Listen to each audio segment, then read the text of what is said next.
اللہ کے بندو، محاسبہ نفس کے لیے ٹھہر جانا اس چیز کی دلیل ہے کہ انسان کی عقل کامل ہے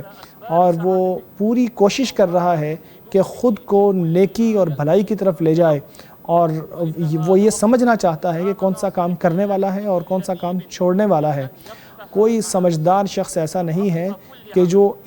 جسے اس عمل کی ضرورت نہ ہو، یعنی ہر مرحلے کے آخر میں، ہر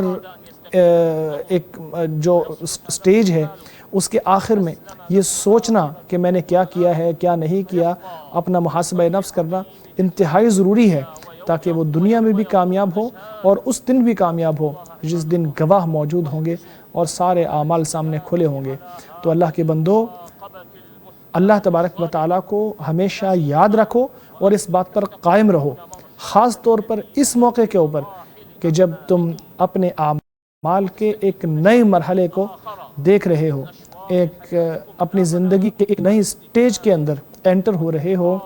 آپ کو گزشتہ زندگی کے اعمال کو دیکھ کر درستی کی طرف جانا چاہیے، جو غلطیاں ہوئی ہیں ان کی تلافی کرنی چاہیے،